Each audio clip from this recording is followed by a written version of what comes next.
வாழ்க வளமுடன். நான் உமா ஸ்ரீனிவாசன். கண்ணதாசன் வீட்டு கைமணத்துக்கு நான் உங்களை அன்போடு வரவேற்கிறேன். இன்றைக்கி நம்ம பண்ண போகிறதுங்க சாம்பார் சாதம். சாம்பார் சாதம் வந்து ரொம்ப ஈஸியாகவும் இருக்கும், அதே சமயத்தில் ரொம்ப டேஸ்ட்டாகவும் இருக்கும். அந்த மாதிரி இப்போ நம்ம எப்படி பண்ணுறதுன்னு பார்க்கலாம். பாருங்கள், 3/4 அளவுக்கு பச்சரிசி போட்டிருக்கேங்க. பச்சரிசிக்கு 1/4 அளவுக்கு இது துவரம் பருப்பு போட்டிருக்கேன். 1/4 அளவுக்கு போட்டுட்டு ஒரு 2 ஸ்பூன் ஜாஸ்தியாக போட்டிங்கன்னா நல்லாயிருக்கும் துவரம் பருப்பு. இப்போ பாருங்கள், இது ரெண்டையும் சேர்த்து ஒரு 2 மணி நேரம் நல்லா நான் ஊற வச்சுருக்கேன். ஊற வச்சுட்டு இப்போ குக்கரில் துவரம்பருப்பு, அரிசி, இப்போ பாருங்கள் இது ரெண்டையும் ஒன்றா போட்டேன். இதில் ஒரு 4 கிளாஸ் தண்ணி ஊற்றி நான் அடுப்பில் வச்சுட்டு வந்துடுறேன். ஏன்னா இங்கே சாம்பார் தாளித்து 2 அடுப்பு இருக்கணுங்க. இதுக்கு ஒரு பக்கம் இது வெந்திருக்கணும், இன்னொரு பக்கம் சாம்பாரையும் பண்ணி வச்சுருக்கணும். இது சூடாக எடுத்தோடனே இதை குழச்சிட்டு அந்த சாம்பாரை ஊற்றி குழச்சிங்கன்னா நல்லா வலுவலுன்னு வரும். சாதமும் சாம்பாரும் அந்த கொதிக்கிறத ஊற்றும்போது ரொம்ப நல்லாயிருக்கும்.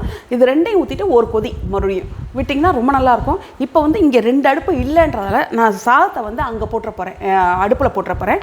இங்கே உங்களுக்கு நான் சாம்பார் வச்சு காமிக்கிறேன். இதில் 4 கிளாஸ் தண்ணி ஊற்றி இப்போ நான் அடுப்பில் போட்டுருக்கேங்க. சாம்பார் சாதத்துக்கு சாம்பார் வைக்கிறதுக்கு இதில் வந்து நான் இன்றைக்கி எந்த காயும் சேர்க்க போகிறது இல்லைங்க. வெறும் சின்ன வெங்காயம் தக்காளியும் தான். அதுவே சாம்பார் சாதம் உங்களுக்கு ரொம்ப நல்லாயிருக்கும். சின்ன வெங்காயம் தக்காளி மட்டும் சேர்த்தாவே.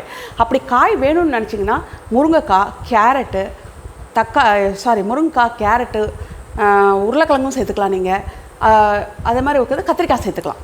இந்த மாதிரி வேணும், உங்களுக்கு என்ன காய்கறி வேணாலும் சேர்த்துக்கலாம் நீங்கள். அதில் நான் இன்றைக்கி எந்த காய்கறியும் சேர்க்க போகிறதில்ல. பாருங்கள், கடுகு, சின்ன வெங்காயம் ஒரு 15லேருந்து 20 சின்ன வெங்காயம் வெட்டி வச்சுருக்கேன். இது மட்டுங்க. இது வேக வைக்கிறதுல தான் அந்த சாம்பார் வாசனையே இருக்குது. இந்த சின்ன வெங்காயம் வந்து நல்லா செவக்க வேக வச்சுக்கோங்க. இப்போ பாருங்கள், இது எவ்வளோ செவக்க வெந்திருக்கு பாருங்கள். இந்த அளவுக்கு நல்லா செவக்க வேக வச்சிடணுங்க. அதில் தான் வாசனையே நமக்கு. இப்போ பெருங்காயத்தூள்,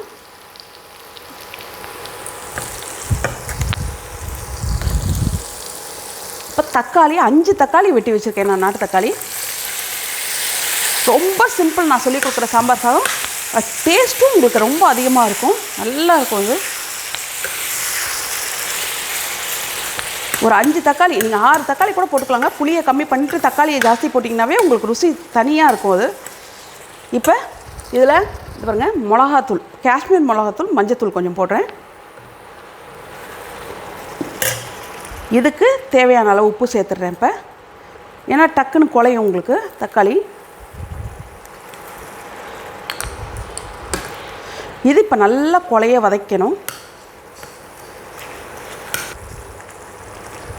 இப்போ பாருங்கள், தக்காளி நல்லா குழையிற அளவுக்கு வதக்கிட்டேன். தக்காளியே தெரியாது பாருங்கள், ரொம்ப அந்த அளவுக்கு குழைச்சிட்டேன், குழைச்சி வதக்கிட்டேன்.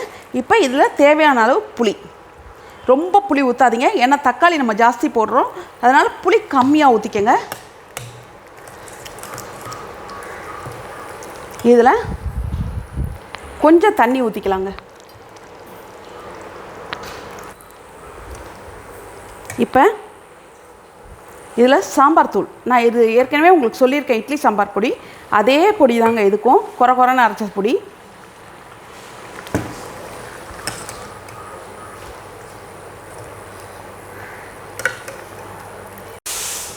இதில் சாம்பார் தூளும் போட்டேன். இது நல்லா ஒரு கொதி வரட்டும். அதுக்கப்புறம் சாதத்தை எடுத்துகிட்டு வந்து எப்படி கலக்கிறதுன்னு சொல்கிறேன் உங்களுக்கு. 4 கிளாஸ் தண்ணி வச்சேன், நல்லா வெந்திருக்கு. இப்போ இது குழஞ்சிக்கிட்டே சாம்பாரை ஊற்றிக்கலாங்க. இதில் கெட்டியாக தான் வச்சுருக்கேன் பாருங்கள், சாம்பார் ரொம்ப தண்ணியாக இல்லை.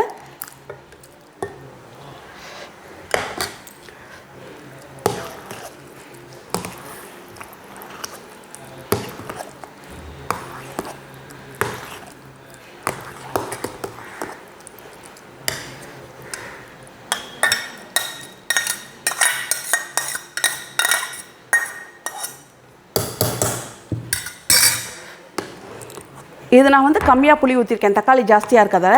உங்களுக்கு புளி வேணுன்னா இப்போ இந்த ஸ்டேஜில் வந்து நீங்கள் ஆன் பண்ணி விட்டுட்டு இதில் புளியை கூட நீங்கள் ஊற்றி கொதிக்க விட்டுக்கலாம், சாதத்தோடு சேர்த்து கொதிக்க விட்டுக்கலாம். ஆனால் நான் ஊற்றின புளி கரெக்டான அளவு, ஏன்னா தக்காளி தான் ஜாஸ்தி போடணும், தக்காளி தான் டேஸ்ட்டு. இப்போ இதில் கொத்தமல்லி, கருவேப்பிலை,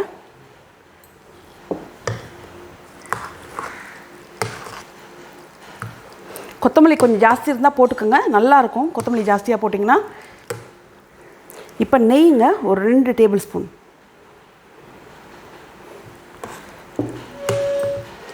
இந்த நெய் ஊற்றினோன்னா டக்குன்னு மூடி போட்டு மூடிட்டிங்கன்னா சாம்பார் சாதம் வாசனை ரொம்ப நல்லாயிருக்கும் உங்களுக்கு.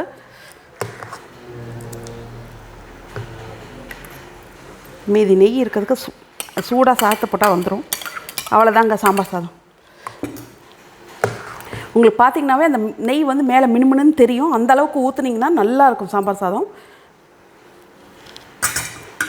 ஊற்றி அந்த சாதத்தில் நல்லா குழச்சிட்டு மறுபடியும் அடுப்பில் வச்சு லைட்டாக அப்படி நல்லா கிண்டிகிட்டே இருந்தீங்கன்னா ரொம்ப நல்லாயிருக்கும். அது சேர்ந்து ஒரு மாதிரி லைட்டாக சுட வச்சு இறக்கிட்டிங்கன்னா போதும். அந்த சமயத்தில் புளி பத்தலைனா நீங்கள் புளி ஊற்றிக்கலாம். இது கட்டாயம் ரொம்ப நல்லா வரும். நீங்கள் பண்ணி பார்த்துட்டு எனக்கு சொல்லுங்கள். இது உங்களுக்கு பிடிச்சிருந்தா லைக் பண்ணுங்கள், ஷேர் பண்ணுங்கள், சப்ஸ்கிரைப் பண்ணுங்கள். வாழ்க வளமுடன்.